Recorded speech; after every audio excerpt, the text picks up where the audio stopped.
permet de présenter et de faire signer les contrats en face à face sur les tablettes, à distance par mail ou en ligne dans un site web. Tout d'abord, je vous propose de dire quelques mots sur la société Calinda. Donc on existe depuis 2007, donc on est déjà assez expérimenté sur la place, et on s'est toujours focalisé sur la collaboration à haute performance dans et entre les entreprises, pour les aider d'abord à collaborer en interne avec des outils collaboratifs, de réseau social d'entreprise ou d'intranet communautaire. Ensuite, en externe avec des outils d'extranet et de partage avec l'extérieur depuis l'intérieur. Et puis ensuite, assez naturellement, on a rajouté des fonctionnalités de signature électronique pour permettre de donner une teneur officielle et un poids juridique aux échanges importants qui avaient lieu entre nos clients et leurs partenaires ou leurs clients. Donc depuis le départ, on a créé un brevet sur une technologie qui permet de tracer automatiquement et de centraliser les échanges de mails dans un groupe. Et puis par-dessus ça, on a plugué un tiers de confiance juridique avec des certifications afin de pouvoir faire de la signature électronique à valeur probatoire. Donc vous voyez qu'on a un grand nombre de références, que ça va des très très grands comptes comme Orange où on a 200 000 utilisateurs de notre outil de réseau social d'entreprise, et puis à des entreprises de taille beaucoup plus modeste qui font de la signature tous les jours de leur contrat pour gagner du temps. Donc aujourd'hui, comme on va parler du retour sur investissement de la signature électronique, ce que je vous propose de faire, c'est d'abord regarder par rapport à quoi le retour investissement, mais par rapport à quoi. Donc évidemment, on se situe par rapport à la signature non électronique, c'est-à-dire en général la signature qui nécessite du papier, et donc qui nécessite d'imprimer, de paraffer, de signer, d'envoyer, de relire et de stocker des documents matériels en papier. Et donc la signature électronique va permettre finalement de dématérialiser ces processus papier pour gagner du temps et de l'argent. Alors le papier, il représente plusieurs inconvénients, on en est tous conscients. Pour ma part, l'inconvénient le plus significatif, je dirais que c'est la lenteur des processus papier, c'est-à-dire que dès le moment où on a du papier, on a donc automatiquement la nécessité de transférer ce papier, soit d'un signataire, d'un client au fournisseur, du fournisseur au client, ou même en interne chez le fournisseur s'il a plusieurs sites. Donc ça pose des problèmes de lenteur, de délai. Il a un autre problème, c'est qu'il est relativement cher. C'est-à-dire qu'un processus papier, si on additionne tous les coûts, ça peut devenir relativement coûteux. Alors, je vais essayer d'illustrer ça. D'abord, il y a le papier lui-même, qui évidemment a un coût, sans parler de la trace écologique, qui est un sujet à part.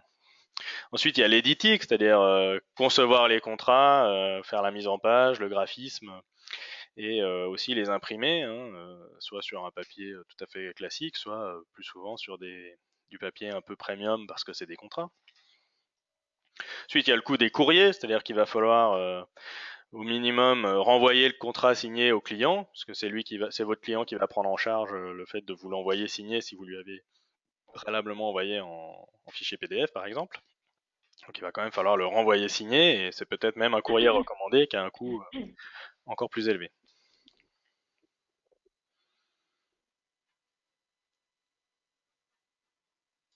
Linda Software, Soraya, bonjour. Voilà. Ensuite, un dernier coût, enfin encore tout un ensemble de coûts, c'est le stockage, c'est-à-dire que tous ces papiers, ensuite il faut les stocker pour pouvoir les ressortir au moment venu. Les courriers internes, j'en ai parlé, les erreurs aussi. Le problème du papier, c'est que comme les gens peuvent faire un peu n'importe quoi, on peut oublier de paraffer une page, donc dans ce cas, il y a une décision à prendre. On peut faire une rature, modifier un terme, se tromper, mettre une valeur dans un champ qui n'est pas valable par rapport au contrat, etc. Et puis, il y a les ressaisies, c'est-à-dire qu'en général, ce que le client s'est échiné à écrire sur le papier pour vous l'envoyer, vous avez quelqu'un chez vous qui va devoir s'échiner à le ressaisir sur un système informatique, puisqu'on peut l'espérer, vous n'êtes pas à 100% matérialisé en papier. Donc voilà, tous ces coûts mis bout à bout, ça fait finalement une somme. Et puis bon, bah il y a un problème de fiabilité aussi, c'est-à-dire que le papier il n'arrive pas toujours à destination de la bonne manière. On peut le perdre, etc. D'où le surcoût du courrier recommandé. Il peut être modifié en cours de route, et ainsi de suite. Puis un dernier point, c'est que c'est vrai que le papier, ça fait tellement 20e siècle, disons que ça commence à bien faire, on est tous pressés de passer à autre chose maintenant qu'on a tous des tablettes et des smartphones dans les mains. Voilà, donc un petit peu les inconvénients de la signature papier, pardon. Après, il y a un autre élément qui est de plus en plus prégnant, c'est l'épidémie de phobie administrative qui s'étend petit à petit dans tout le pays, où de plus en plus, les gens n'en peuvent plus de tous ces papiers, de toute cette paperasse, de tous ces tampons. On sait même plus pourquoi on met des tampons d'ailleurs sur les papiers. On va faire un article de blog bientôt là-dessus, puisqu'on se pose la question. Enfin, voilà, la phobie administrative de tout ce papier, où on doit copier plusieurs fois la même information pour les mêmes organismes, simplement parce que leur organisation ne leur permet pas d'exploiter l'information qu'ils ont déjà. Alors pour pallier à ces inconvénients du papier, il y a des pratiques à risque qui se développent aujourd'hui dans les organisations, peut-être chez vous, qui consistent à essayer de faire sans papier, mais sans pour autant prendre les précautions qui conviennent. Je peux citer par exemple la confirmation par mail, c'est-à-dire qu'on va de plus en plus accepter qu'un client confirme son accord par mail. Donc simplement bon pour accord dans un mail pour démarrer et commencer à engager des ressources sur une prestation. Le contrat signé et scanné, c'est-à-dire que plutôt que de le mettre sur papier et de ensuite envoyer ce papier par courrier avec le problème de coût, le délai et les risques concernant la fiabilité, on va simplement se dire je l'imprime, je le paraphe, je le signe, je le scanne et je le renvoie par mail scanné. Et puis, quand on devient un peu professionnel du contrat signé et scanné, même le fait de l'imprimer, de le signer, de le rescanner, présente en soi un coût et un délai important. Donc, on va commencer à prendre encore plus de liberté et à apposer une signature préalablement scannée d'un contrat sur l'autre. Alors tous ces éléments-là sont des risques, des pratiques à risque, et ce sont des risques qui sont avérés, c'est-à-dire qu'il y a une jurisprudence qui permet d'établir que ce ne sont pas des pratiques acceptables pour contractualiser. Par exemple, sur les accords par mail, il y a la Cour de cassation en 2010 qui a estimé qu'un mail n'est valable que s'il n'est pas contesté. Alors bien sûr, quand on a un litige avec son client ou avec son partenaire, c'est bien qu'on se situe dans un cadre où il est contesté, en tout cas qu'il peut l'être. Une autre jurisprudence sur le document signé et scanné, je cite, un document signé puis scanné n'est pas considéré comme un original électronique. Donc ça, c'est une ordonnance de référé de 2011 du tribunal administratif de Toulouse. Ou bien encore sur la signature scannée, je cite, un document sur lequel est apposée une signature scannée n'est pas suffisant pour authentifier le consentement. Donc là, c'est le CA de Fort-de-France en décembre 2012. Et puis plus proche de nous, il y a l'affaire Big Malion, dans lequel il y a eu une décision de justice en fin 2015 où le juge a estimé qu'il ne pouvait pas accepter la signature scannée du trésorier de l'UMP Dominique Dor qui avait été apposée sur de nombreuses factures et dont le même Dominique Dor en profite pour nier le fait qu'il ait apposé cette signature. Il est impossible de savoir si c'est vrai ou non. Voilà, donc ces pratiques, elles ont le mérite de démontrer qu'il existe un besoin de faire autrement que de faire par le papier. Et donc, le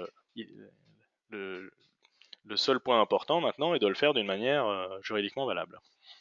Et c'est là qu'entre en jeu la signature électronique. Donc nous, si je vous parle aujourd'hui, c'est bien sûr pour faire la promotion d'une application qui s'appelle Sell & Sign, qui est une application business avec signature digitale, qui va permettre de faire signer à vos clients, à vos partenaires, à vos fournisseurs, à vos salariés des contrats, soit à distance, par mail, par exemple pour les formalités administratives, que ce soit interne ou externe. Par exemple, nous, on vient de mettre en place la mutuelle obligatoire, donc on a pu faire signer la décision unique de l'employeur à tous les salariés de cette manière, ce qui nous a fait gagner pas mal de temps. Ou des formalités externes, la finalisation de contrats qui ont été négociés en amont, ou de conventions entre business, de business à business ou avec des clients particuliers, et la vente à distance, bien sûr. Un autre mode de signature avec Sell & Sign, c'est la signature en face à face. Donc là, on est dans le cas où vous avez des représentants des commerciaux sur le terrain qui rencontrent les clients ou les revendeurs pour leur faire signer des documents, ou des points de vente physiques qui vont accueillir les clients ou le public, ou bien même des actes qui ne sont pas des actes de vente, hein, des constats ou des conventions faites sur les lieux. L'avantage, c'est de pouvoir prendre des photos, de pouvoir collecter des éléments sur place. Et puis, dernier mode de signature, c'est la signature en ligne, avec Sign en ligne, qui permet soit de faire de la vente en ligne, ou des renouvellements, ou même des souscriptions d'abonnements en ligne, ou en zone privée, des extranets administratifs pour faire signer des avenants, ou des bons de commande, ou des factures à des fournisseurs ou à des partenaires. Donc voilà un petit peu la gamme qu'on fournit avec Sign. Donc nous, on n'est pas directement fournisseur de signature électronique, on va simplement s'appuyer sur un tiers de confiance qui va apporter la valeur juridique de la signature électronique. Nous, notre apport, c'est surtout d'apporter clé en main une application qui permet de faire signer tous vos actes. Alors maintenant, allons-y sur les bénéfices, puisqu'on veut parler de ROI, donc essayons déjà d'identifier, avant de les mesurer, les bénéfices que l'on peut attendre de la signature digitale.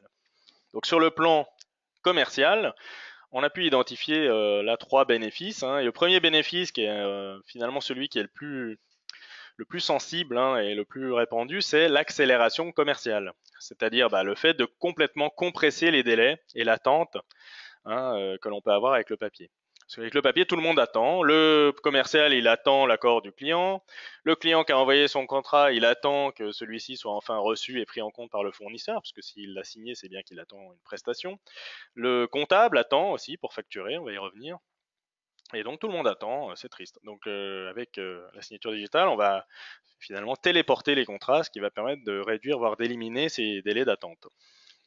Un autre bénéfice, ça va être l'amélioration du closing, c'est-à-dire que comme on va, par exemple dans la signature à distance, envoyer le contrat à signer par mail, on va pouvoir aussi, avec Sell & Sign, voir si le client a ouvert le mail, s'il l'a lu le document. Donc avant même la signature, on va avoir une information qualitative sur la perception du client vis-à-vis du contrat pour faire les bonnes relances au bon moment. Donc ça, c'est simplement améliorer la démarche de closing sur le plan commercial. Et puis, pour le management, c'est une amélioration en termes de pilotage, que ce soit en amont ou en aval de la signature. C'est-à-dire en amont, le management va pouvoir savoir combien de contrats sont en cours, c'est-à-dire qu'ils ont été envoyés aux clients et ils sont en attente de signature. Donc ils ont déjà finalement un indicateur sur les contrats qui devraient arriver. Et puis en aval, il peut y avoir des statistiques sur le nombre de contrats signés, quelles sont les options que les clients choisissent le plus, les commerciaux qui envoient le plus tel ou tel contrat, etc. Donc voilà les bénéfices en termes d'accélération de l'action commerciale. En termes de vente, il y a aussi un bénéfice en termes d'augmentation des ventes. D'abord, il y a une réduction de l'effort d'achat, c'est-à-dire que pour le client, ça va être plus facile d'acheter que ça ne l'était avant. Et donc pour des petits achats qui sont je dirais pas indispensables, dont pour lesquels on peut attendre un petit peu avant de se lancer, parce que voilà, on arrive à vivre sans. Je pense par exemple à des abonnements de péage d'autoroute, ou bien des abonnements pour de la location de vélo ou de voiture, des choses comme ça. Si on voit qu'il y a beaucoup de paperasse à faire pour s'abonner, on va, disons, procrastiner l'achat, c'est-à-dire le reporter à plus tard. Alors que là, s'il est vraiment facile, cadré, avec un processus bien pratique, on va pouvoir accélérer et réduire l'effort d'achat, ce qui fait que le client va plus acheter que s'il ne faisait avant. On va gagner des ventes qu'on aurait perdues. Et puis il y a la fluidité de la transaction qui va permettre d'une part de générer du bonheur à acheter chez le client et de lui faire recommander votre offre, ne serait-ce que pour l'expérience d'achat. Et puis un troisième bénéfice commercial, c'est le bénéfice d'image. C'est-à-dire qu'évidemment, le fait de, je dirais, épargner à vos clients la corvée de paperasse, ou bien de leur épargner le triste spectacle du commercial qui colle des gommettes, ou bien qui remplit des contrats avec son petit stylo dans votre bureau, ou dans le sien. C'est une image de modernité, un respect vis-à-vis de vos clients, et un souci d'efficacité qui va être apprécié par le client, puisque le client, il sait bien que toute l'efficacité que vous allez perdre, à partir du moment où il signe chez vous, c'est lui qui va la payer d'une manière ou d'une autre. Je profite avant de continuer pour vous dire que je vais lancer un petit sondage là, parce que d'habitude je prévois toujours une démo. Et là, plutôt que de vous imposer une démo, je vous propose de choisir la démo que vous voulez. Donc, je lance un petit sondage auquel vous pouvez répondre et tout à l'heure je ferai une démo. Encore en fonction de vos choix. Alors, un petit témoignage d'un de nos clients, hein, avec Sell & Sign en ligne, nous avons quadruplé nos ventes d'abonnements. Donc là, il s'agit d'un opérateur de voitures électriques qui loue des voitures électriques et donc qui, depuis son site, permet de s'abonner. Et donc là, grâce à un processus d'abonnement que nous avons mis en place, le client va pouvoir dire qu'il va badger avec tel badge, mettre son permis de conduire, mettre son RIB et signer le contrat directement d'une seule traite. Et donc ça va permettre d'augmenter de 300%, quadrupler les ventes d'abonnements par semaine.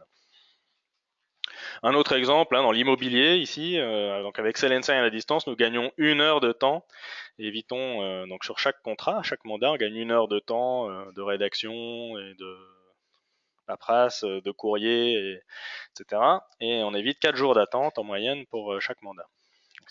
Maintenant, passons un petit peu sur les bénéfices administratifs et financiers, puisqu'au-delà du commercial à proprement parler, il y a des bénéfices pour l'organisation dans le back-office, disons. Donc ces bénéfices, ils se répartissent principalement en gains de temps, hein, c'est-à-dire que c'est là on va le perdre le plus de temps à recevoir les papiers, les relire, les vérifier, les ressaisir, les classer, les rechercher, les stocker, etc. Donc, on gagne du temps sur le terrain pour faire signer, ça c'est côté commercial, et on gagne du temps en back-office pour traiter administrativement les contrats. D'autant plus qu'on va pouvoir automatiser un certain nombre de choses, c'est-à-dire dès le moment où la signature électronique est utilisée, on peut très bien, dès que le contrat est signé, déclencher automatiquement la facturation ou la production dans d'autres systèmes informatiques. Il y a aussi des économies d'argent, hein, tout simplement. C'est-à-dire il y a le papier, on l'a vu, les courriers, les recommandés, l'archivage, au prix du mètre carré, ça finit par coûter, etc. Il y a aussi une réduction de risque, un autre bénéfice, c'est-à-dire qu'on a moins d'erreurs dans les contrats, on va moins faire d'erreurs dans les manipulations, puisqu'il n'y a pas de moins de recopies et d'intervention humaine, je dirais, entre le moment où le client consent à des termes et le moment où ceux-ci sont mis en œuvre. Et puis il y a une maîtrise juridique un peu plus poussée que ce que l'on peut faire si notamment on met en œuvre des stratégies de contournement qu'on a vu tout à l'heure avec la signature scannée par exemple. La réduction du BFR, comme on reçoit le contrat plus vite, on livre plus vite et donc on facture plus vite et on peut réduire le BFR, et sur un grand nombre d'actes ça peut avoir un impact très important sur la trésorerie de l'entreprise. Alors maintenant je vais vous montrer un petit outil de calcul de ROI qui permet de calculer les gains de temps et les économies. Parce que les autres éléments sont un peu plus difficiles à toucher de doigts, ils vont être très variables d'un métier à l'autre. Par contre, les gains de temps et les économies sont assez faciles, en tout cas à modéliser. Donc là, je vous montre un petit outil sur notre site qui permet de calculer les gains de temps et les économies de temps et les économies d'argent. Vous voyez qu'en saisissant le nombre de commerciaux sur le terrain, par exemple, je dis que j'ai 30 commerciaux sur le terrain, le nombre de contrats ou d'actes qui sont réalisés par commercial et par mois. Donc là, je dirais qu'ils en font un par jour, par exemple, si c'est des commerciaux spécialisés. Après, il y a un autre élément important, c'est est-ce qu'on doit revenir sur les contrats régulièrement, les rechercher ou pas, et combien de temps ça nous prend pour le trouver, hein. Donc voilà, on va dire quels sont les chiffres ici, hein. On peut les faire varier comme on veut. 10 commerciaux, 20 contrats par mois et 10 recherches de contrats par mois. Donc les chiffres vont se mettre à jour, j'espère, dans un délai fini. Ensuite, il y a un temps. Combien de temps on prend donc cet outil n'a rien de magique, hein, il va juste faire des multiplications.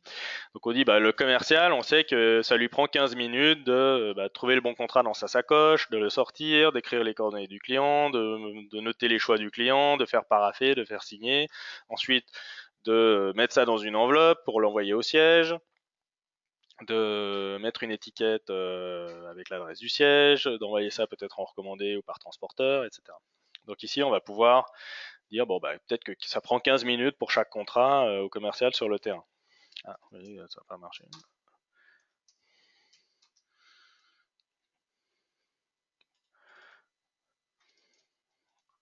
Pas très au point mon truc.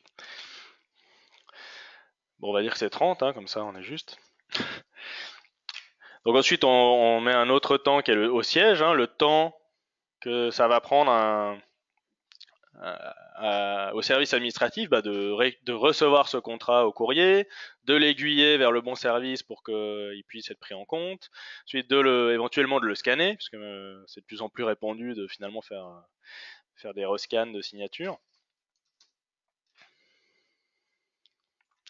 De ressaisir les données peut-être dans un système, ou si le contrat a été généré depuis ce système, de quand même contrôler le fait que le client n'ait pas, disons, modifié les données qui étaient inscrites, etc. Donc on met par exemple 20 minutes, hein, mais on peut mettre que ça prend 15 minutes, etc. Vous voyez que ça calcule, ça y est, ça marche, ça calcule en temps réel l'argent qu'on gagne. Donc après on dit bon, combien on paye nos commerciaux, combien on paye nos administratifs. Donc normalement ici j'ai simplement mis le SMIC chargé, ce qui est une hypothèse extrêmement conservatrice. De fait, il faudrait normalement, pour un commercial, compter tous les coûts directs et indirects du commercial pendant ce temps-là. Et puis en général, ils sont payés mieux que le SMIC, hein, du moins on l'espère, ne serait-ce que par les commissions. Et puis il y a le coût horaire d'un administratif au siège. Là aussi, on prend un SMIC, mais voilà, il suffit de jouer sur ces salaires-là pour refléter la politique salariale en vigueur dans l'entreprise. Puis voilà, donc là, on peut trouver par exemple que si j'ai 30 commerciaux qui font 20 contrats par mois, je pourrais économiser jusqu'à 54 000 euros par an, soit 2 équivalents temps plein au salaire que j'ai identifié d'économie. Donc c'est quand même un gain qui peut être significatif pour une activité, disons, moyenne. Après, il y a les économies encore plus hard, encore plus dures, entre guillemets, c'est les économies d'argent. C'est-à-dire que si j'ai pas besoin d'imprimer le contrat, donc je peux noter le coût d'impression d'un contrat. Donc là, si on prend le coût d'une imprimante, d'une photocopieuse, ça coûte à peu près 5 centimes par page. On dit qu'il y a 10 pages dans le contrat, 50 centimes. Le fait de l'envoyer, si on l'envoie en recommandé, ça va coûter plutôt 5-6 euros. Si on l'envoie en courrier simple, ça va être 1 ou 2 euros. Donc on peut mettre 3 par exemple. Le nombre d'envois aussi, hein, il peut y en avoir plusieurs. C'est-à-dire que si c'est mon commercial qui va le faire signer chez le client, après il l'envoie au siège, puis le siège le contresigne et le renvoie au client, là on aurait 2 envois. Sinon on aurait un seul envoi, voire 0 si c'est le client qui prend tout en charge lui-même. Mais dans ce cas on est tributaire de son action pour closer, entre guillemets. Et puis le coût d'archivage physique du contrat. Donc là, on a pris des métriques standards pour tout ce qui est archivage papier. Donc vous voyez que si j'ai 2 envois avec des coûts moyens du marché, ça me coûte 5,50 € de pur argent, pure dépense par contrat, ce qui me ferait donc 61 200 € par an d'économie. Donc vous voyez qu'avec ce petit tableau, ou en refaisant un tableau similaire, vous pouvez très facilement évaluer les coûts, c'est-à-dire votre marge de manœuvre sur les 2 bénéfices, gain de temps et gain d'argent du ROI. Alors on a vu que ce n'était pas du tout les seuls, hein, mais ce sont les plus faciles à mesurer. Et après, il suffira de soustraire les coûts de la solution de signature électronique pour voir s'il y a un retour sur investissement et quand. Donc les coûts de la solution, il serait ici, on pourrait dire, en général, il y a des coûts de mise en service, qu'il conviendrait par exemple de lisser sur 3 ans. Un abonnement, typiquement chez nous, c'est un abonnement par utilisateur et par mois. Le coût de la transaction, donc là il faut compter toutes les signatures plus l'archivage, selon le tiers de confiance avec qui vous travaillez, ça va varier. Et puis voilà, ça permet de calculer le retour sur investissement. Il suffit de faire ces deux montants moins le coût de la solution annualisé pour avoir le retour sur investissement.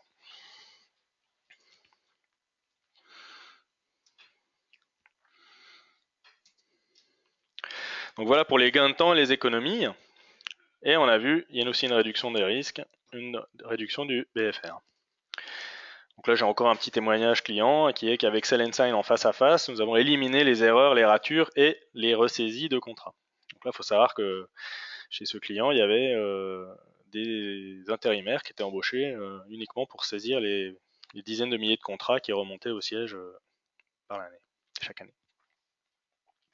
Donc là, à l'unanimité, non pas du tout l'unanimité, les votes sont très partagés. Je vois que vous avez demandé en majorité la signature en ligne. Donc je vous propose de faire tout de suite une petite démo sur la signature en ligne. Donc j'en ai parlé, hein, totem mobile, voiture électrique. Ce que je vais faire, je vais mettre ça sur mon autre navigateur pour que ça aille plus vite.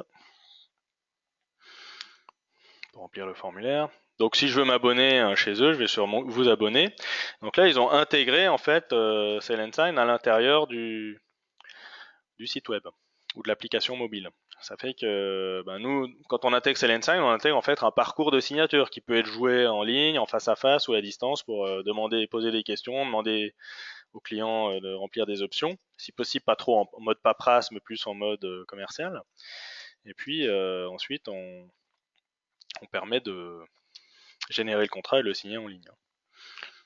Voilà, donc ici, je saisis mes coordonnées. Après, je dis que je vais badger avec tel ou tel badge pour louer les voitures. Là, on me demande d'accepter les conditions générales de vente. Ce qui est bien, c'est que comme à la fin, je vais faire une signature électronique, j'aurai non seulement accepté les CGV à l'instant T, mais en plus, on aura le contenu que j'ai accepté si un jour il y a un litige. Voilà. Ensuite, là, on me demande de joindre une photographie de mon permis de conduire. Donc, si je suis sur mon mobile, je vais simplement le photographier. Sinon, il faut que j'ai déjà photographié et pris ça sur mon disque dur. Voilà. Après, qu'est-ce qu'on me demande? D'autoriser les prélèvements SEPA. Ensuite, on me demande de saisir mon IBAN et mon BIC. Voilà, je vais faire semblant.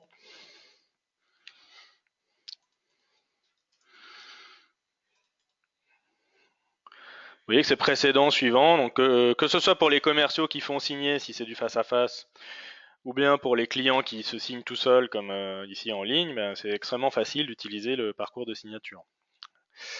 Je vais mettre un RIB ici, voilà. Voilà, et là on arrive à l'étape de signature, donc en fait on va à ce moment-là générer à la volée le contrat à faire signer, et on va l'afficher, et on me dit je vais recevoir un code SMS, un SMS avec le code à usage unique qui va me permettre de signer le contrat. En fait, dès le moment où j'arrive ici, on m'a généré le contrat avec tous les éléments que j'ai indiqués dans le parcours de signature.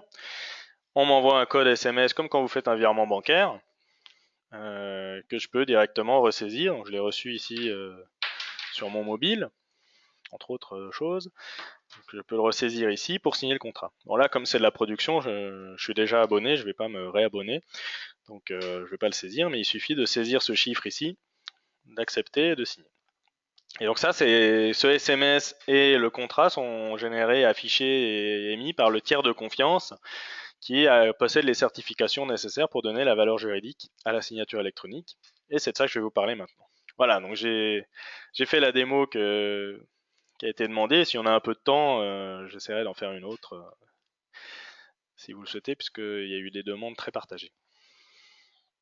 Alors sur la valeur juridique, bon, je ne vais pas aller très loin, on a déjà fait un webinaire sur ce sujet dans le passé. On a un livre blanc sur notre site que vous pouvez télécharger qui reprend pas mal d'informations sur ce cadre juridique qu'on a rédigé avec une avocate.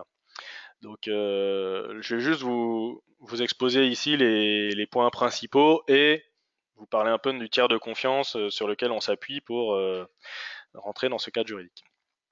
Donc la loi en fait qui date de 2000, donc c'est quand même pas si récent que ça la signature électronique, a posé un cadre juridique qui dit qu'il faut 3 conditions pour que la signature électronique soit juridiquement valable. Il faut d'abord qu'elle permette l'identification du signataire, qu'on puisse raisonnablement dire c'est telle personne qui a signé l'acte. Par exemple ici, dans l'exemple que je viens de vous montrer, on va utiliser le numéro de mobile, donc le contrat d'abonnement mobile du client pour relier le client à l'acte. Il faut signaler ici que en cas de litige, c'est pas souvent sur cet aspect-là des choses que se situe le litige. C'est-à-dire qu'en général, il est assez facile de prouver que c'est bien telle personne qui a signé, puisque après on a travaillé avec lui, on lui a livré des choses, il y a eu des échanges, etc. Donc en général, c'est pas tellement là-dessus que porte le litige. Mais enfin, voilà, la loi exige qu'on puisse permettre l'identification raisonnable du signataire. Ensuite, plus important, c'est qu'on puisse faire le lien, garantir le lien entre le signataire et l'acte. C'est-à-dire qu'à l'instant où j'ai rempli ce numéro de mobile, j'avais le contrat affiché sur l'écran et donc on va faire une connexion entre l'identité conférée par ce numéro de code SMS et le contrat qui est affiché à ce moment-là. Donc on dit c'est bien ce contrat-là que le client a signé avec ce code-là. Et ça ne peut plus bouger. Et ça, c'est le troisième élément, c'est garantir l'intégrité de l'acte. C'est-à-dire qu'on ne puisse pas dire, ah ben, oui, j'ai bien signé quelque chose, mais ça a été modifié entre-temps. Moi, il n'y avait pas marqué 10%, il y avait marqué 5%, par exemple.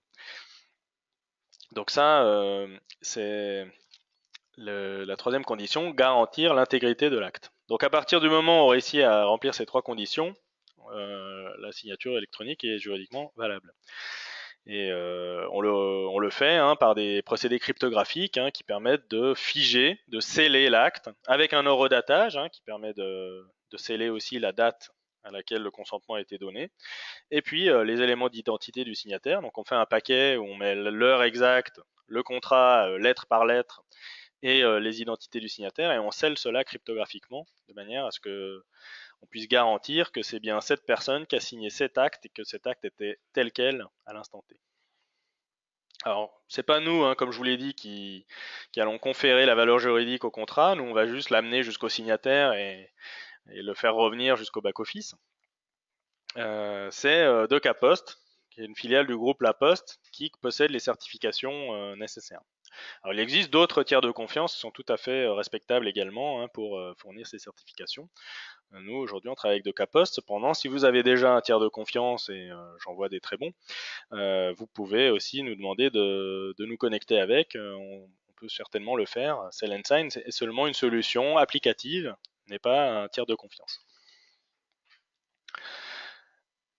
Donc bon, c'est DeCaPost. L'avantage, c'est, je dirais, la solidité du groupe La Poste avec une taille importante, un capital de confiance très important, et puis un grand nombre de références dans la signature électronique dans ce domaine-là. Je voudrais vous montrer en prolongement de la démonstration le back-office, puisque je viens de le mentionner. Donc ici, ce qui est intéressant avec SellEnSign, c'est-à-dire que quel que soit le tiers de confiance qu'on branche d'ailleurs sur SellEnSign, c'est qu'on va retrouver ici dans SellEnSign un tableau de bord dans lequel on va retrouver tous les contrats. Donc qu'ils soient signés par ma filote de commerciaux avec leur tablette ou avec leur smartphone en face à face avec le client, où le client va signer directement sur l'écran, ou qu'ils soient signés à distance par mail avec un mail plus un code SMS, ou qu'ils soient signés en ligne comme on vient de le voir dans l'exemple de l'abonnement.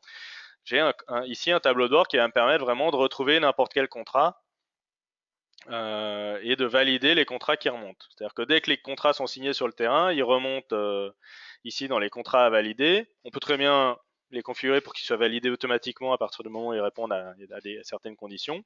Ou bien simplement ici ils apparaissent dans les contrats validés, on va pouvoir aller les relire et les valider. Et donc là c'est vraiment un back-office qui permet de retrouver les contrats, de retrouver aussi tous les échanges qu'on a pu avoir avec ce contrat, puisque ça c'est notre travail, notre métier historique de collaboratif et d'extranet. Donc on va tracer tous les échanges qui ont lieu grâce à notre brevet entre le client et vous autour du contrat. Et puis on va pouvoir valider la transaction, télécharger le document signé, etc. Il faut savoir qu'une fois signé, le document est automatiquement mis en archivage légal chez le tiers de confiance pour une durée configurée fonction du contrat.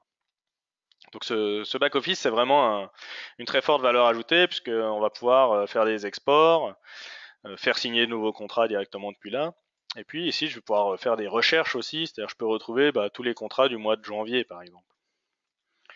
Voilà, là je trouve tous les contrats du mois de janvier qui ont été effectués sur tel ou tel modèle. Par exemple, j'ai un contrat de mutuelle, voilà, je vois que j'ai tous ces contrats de mutuelle qui ont été signés sur le mois de janvier. Je peux filtrer par client, etc., etc. Voilà, je voulais montrer ça parce que c'est vraiment un vecteur de gain de temps tout à fait énorme. Et ce qui est intéressant aussi, c'est que les contrats qui sont signés sur le terrain, voilà, celui-là, je vois qu'il a été archivé en archivage légal grâce au petit coffre-fort ici. Je peux voir quelles ont été les options qui ont été choisies dans le contrat. C'est-à-dire que je sais que pour le mode hospitalisation, c'était la formule 3. Pour le mode dentaire, c'était la formule 3, etc. J'ai ces informations-là qui sont dans le PDF, dans le document, mais également sorties pour que je puisse les réutiliser pour déclencher notamment la facturation, par exemple. Voilà, je voulais vous montrer le back-office. Alors maintenant, ce qui est intéressant, c'est d'essayer de comparer le retour sur investissement des différentes solutions qui sont disponibles. Donc je reprends les bénéfices qu'on a identifiés précédemment, à savoir les bénéfices commerciaux accélération et pilotage de la vente, croissance des ventes, augmentation du nombre de ventes et bénéfices d'image.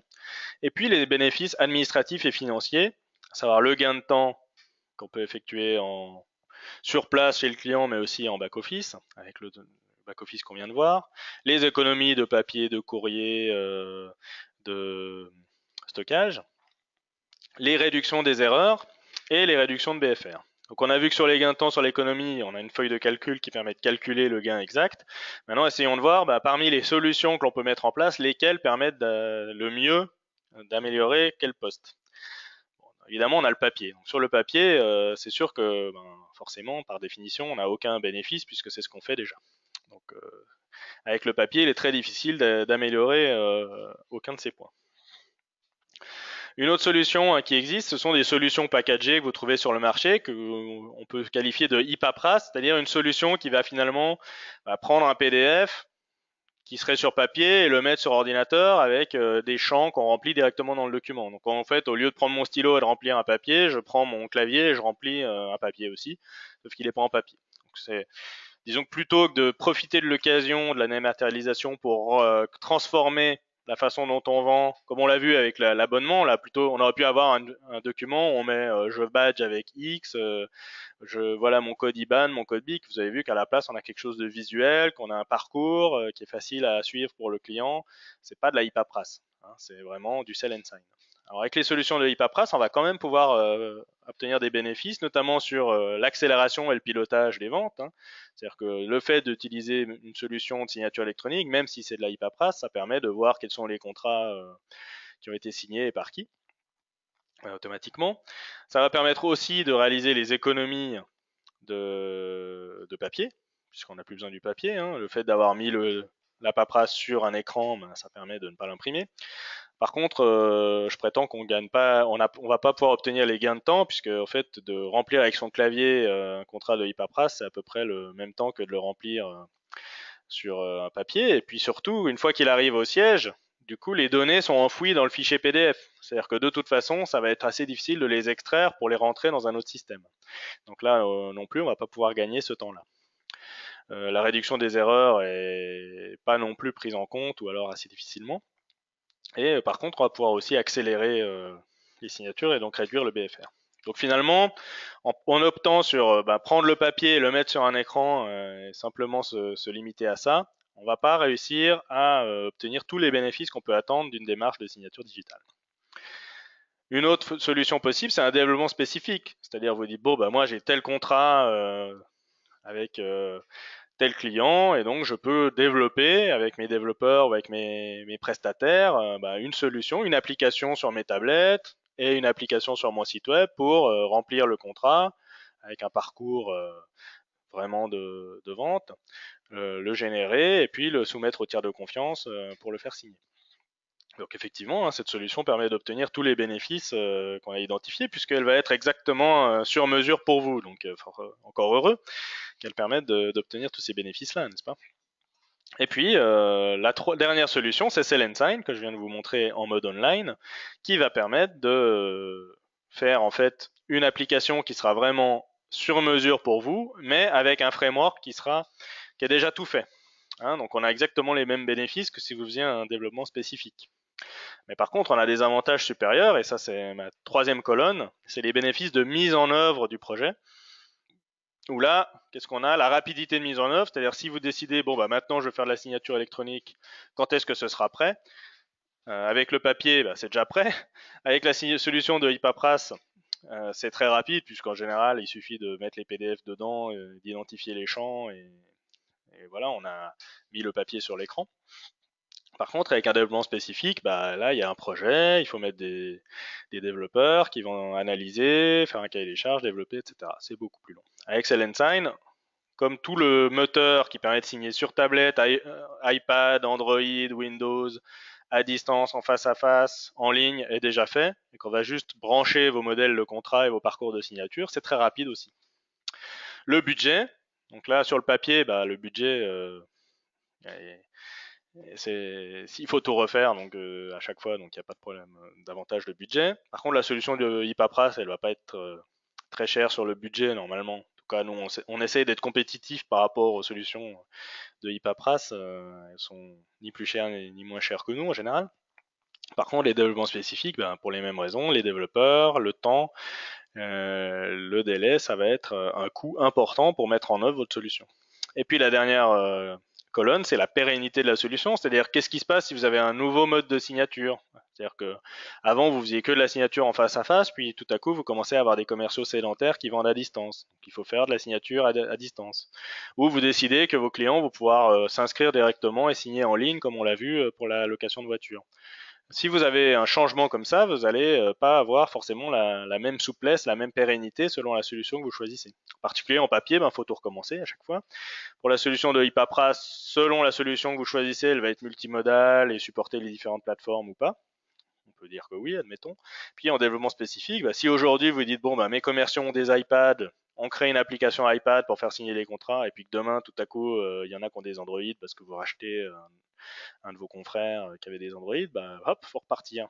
Avec Sign, vous avez la garantie que ce que vous faites aujourd'hui en face à face sur iPad va pouvoir demain être utilisé en ligne sur votre site web. Voilà. Donc, en résumé, la meilleure solution, c'est Sign. Alors, j'ai à peu près fini ce que je voulais vous dire. Il me reste 10 minutes, un quart d'heure là pour arriver à la fin du webinaire. Donc ce que je vous propose maintenant, c'est de voir si vous aviez quelques questions et d'y répondre éventuellement.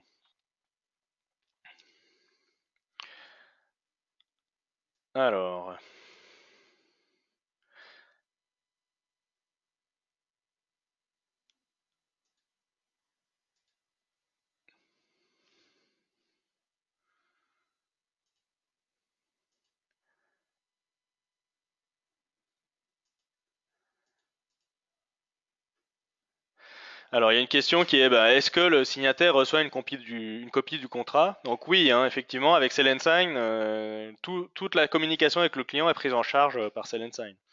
Donc même s'il signe en face à face sur une tablette ou comme on l'a vu à l'instant en ligne sur un site web, automatiquement, dès qu'il aura signé, il va recevoir une copie du contrat qu'il a signé dans son mail.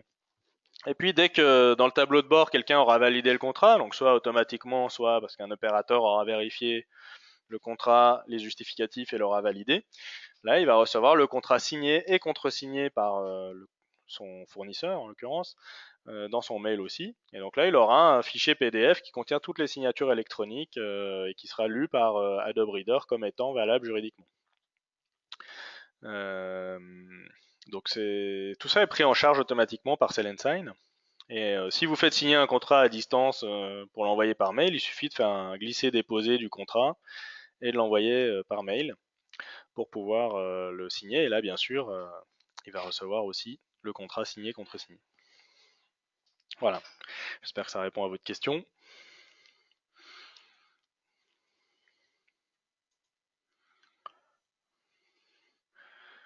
Alors, il y a une autre question qui est est-ce que DocaPost est reconnu comme tiers de confiance dans d'autres pays?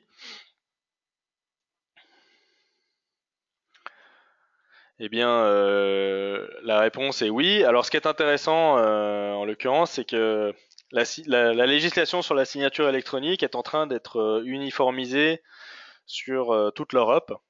C'est-à-dire qu'il y a un règlement européen qui est sorti en 2014 et qui va entrer en vigueur là cette année, en 2016, pour que les mêmes critères soient utilisés pour conférer la valeur juridique à la signature. Et donc, avec DocaPost, on va être capable de répondre à ces règles-là et donc à être valable dans toute l'Union européenne. Ensuite, pour les autres pays, alors là, ça va dépendre de la législation en vigueur dans chaque pays. Alors, il faut voir que tout ce qui est pays anglo-saxon, une législation qui est beaucoup plus souple que la législation européenne pour la signature électronique. Donc, d'une manière générale, on va être qui peut le plus, peut le moins, donc valable aussi, par exemple, aux États-Unis. Par contre, dans tous les pays émergents, c'est un peu plus difficile de dire si la signature est valable. Il faut regarder ça au cas par cas. Ensuite, ce qui est important à savoir aussi, c'est que dans le cas d'un contrat transfrontalier, c'est-à-dire si vous faites signer un signataire qui est étranger, c'est la loi, le cadre juridique qui est défini dans le contrat qui va s'appliquer. Donc s'il s'agit d'un contrat de droit français, même si vous le signez avec la Chine, ça va être le droit français qui va s'appliquer. Voilà. Est-ce qu'il y a d'autres questions ici?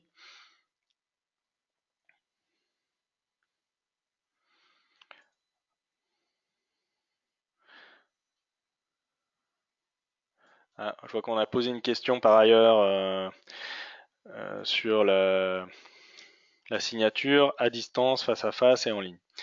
Donc ça, c'est ce qu'on appelle multimodal.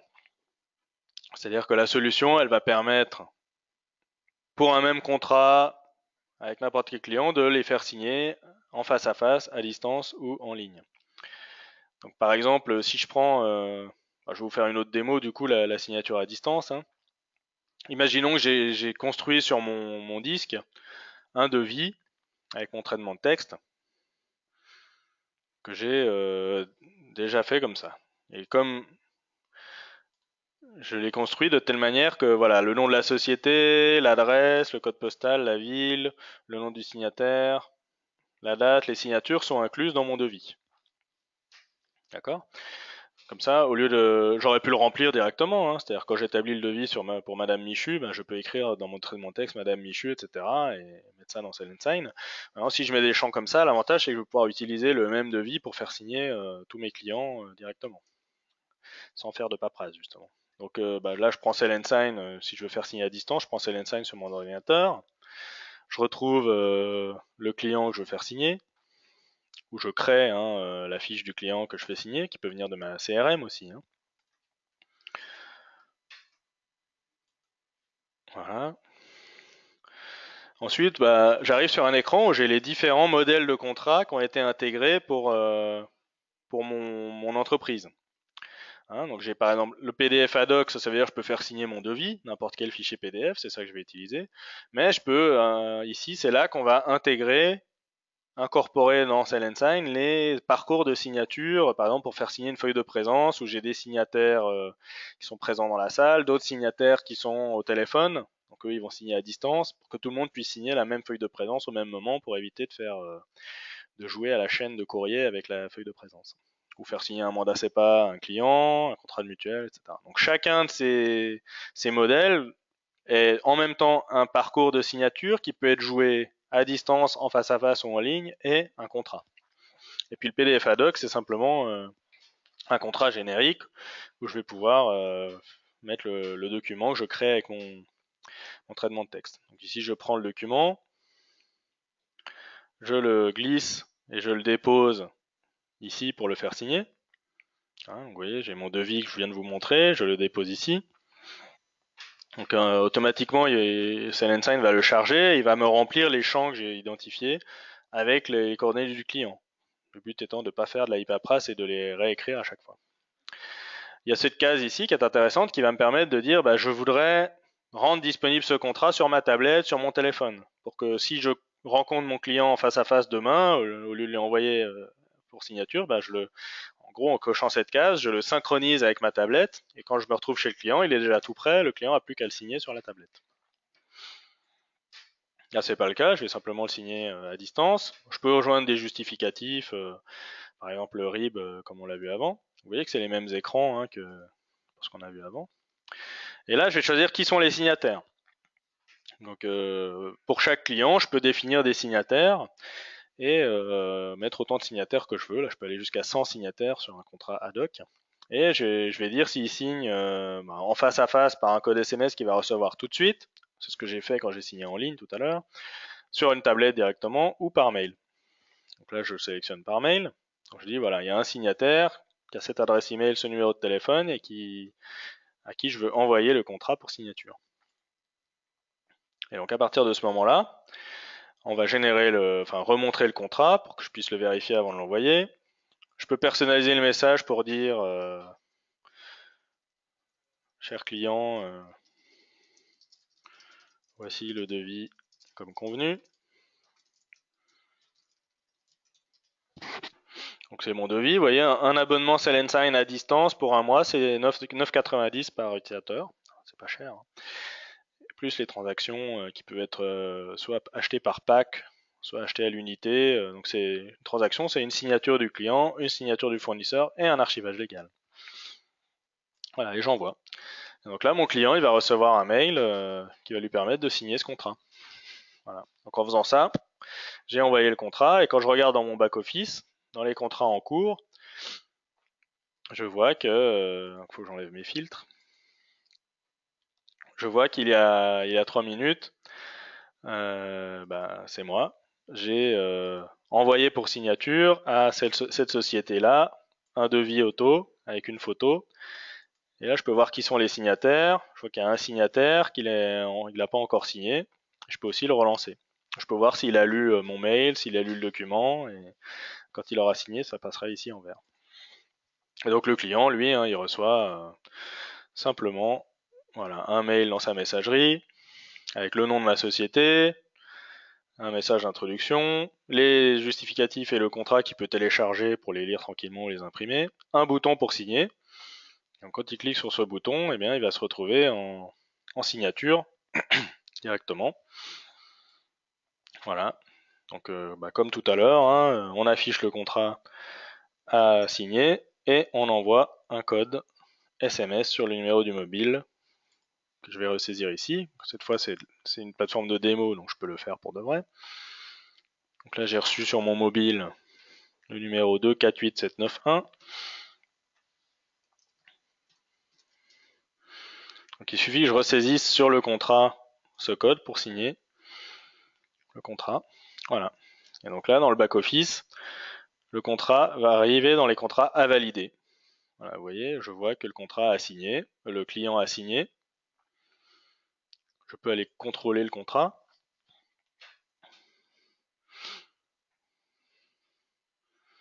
Donc je vois effectivement que le signataire vient de signer il y a 16 secondes. Et je vois sa signature dans le document. Et donc je peux valider la transaction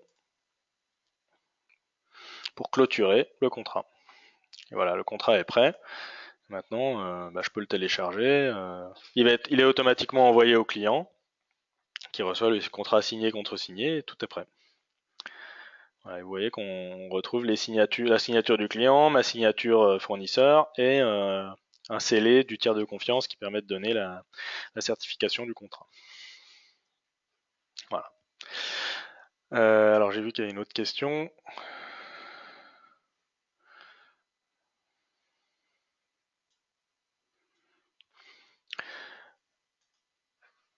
Donc alors là il y a un de nos clients qui est mentionné dans la question, mais je préfère pas, si j'en parle dans le détail, mentionner ce client. Mais voilà, comment avez-vous aidé à améliorer la performance commerciale au-delà de la signature?